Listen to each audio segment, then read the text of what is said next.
So Dirk Jacobs, welcome to the forum. Now I know it's your first time here. You are the Director General for Food and Drink Europe, very much a friend of the forum, but you've recently taken up the post at the start of this year. In previous times, people from Food and Drink Europe have said to us that if you invest in climate change, it's good for business. Is that resonant with you? Is that one of the main messages that you have for the forum? Yes, absolutely. It's first of all a very big pleasure and honor to be here. This forum has really sort of been very thought-provoking and has provided the thought leadership for the food system over the last decades, and I'm very pleased to be part of that. Of course, now we're in a very difficult time, and I discussed also in the panel this morning the 4C crisis that we're in. We're dealing with COVID still, but also the conflict of war in Ukraine, the climate change crisis, and then also sort of bringing that all together in costs, because our sector and the food system is increasingly faced with costs on food price inflation, energy prices that are going up, raw material prices, and so forth. So it's a challenging time for companies in the food system, but at the same time we can't lose track of the biggest challenge that is coming at us, and that's the climate and biodiversity crisis, and we can't afford not to look into that.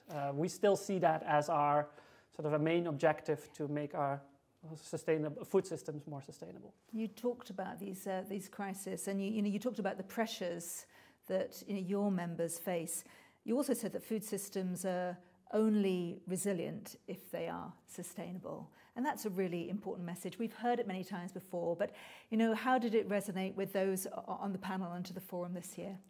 I think it resonated very well with the other speakers. We had a company in Cargill, but also NGOs, Solidaridad, and others that were involved in the discussions. And I think there was general consensus that we need to keep our focus on mitigating the externalities of climate change, adapting our food systems, making them future-proof. That's still very important. And the panel was talking about integrating climate mitigation, biodiversity regeneration in food system transformation.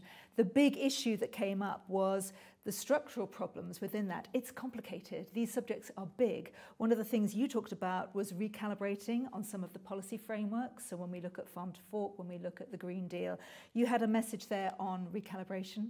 Yes, indeed. I think we, as I said, we can't lose sight of the objectives of the Green Deal and the Farm to Fork. They're as relevant as ever, and I think somehow we need to try to accelerate because we don't have that much time left, frankly. But at the same time, of course, in this crisis moment, we also need to learn and see what has changed and see whether some details need to be readjusted in the pathway to sustainable food systems. Do you find that the Brussels bubble that you declare yourself in, do you find that they are listening to those kind of messages? Because as you say, it's 1 minute to midnight. We know that that's the mood music here, but also it's been heightened by conflict, COVID, some of those 4Cs that you talked about. Yeah, I think there's still more to be done to get recognition for the strategic value of food and the food sector in Europe. I'd like policymakers to sort of value and appreciate more the importance from a geopolitical point of view, from an economic and socio-cultural point of view of food. And I've always been calling for a VP for food in the European Commission because I really believe that this is so crucial for the functioning of societies. And we see that, we've seen that during COVID. We're seeing that now in the crisis in Ukraine, how important food is for Europe and for the European Union. And one final thought, just to sum up, because I know the panel, it got reasonably heated in a good way, I think, because when it came, we talk about value, but of course then we have to talk about price.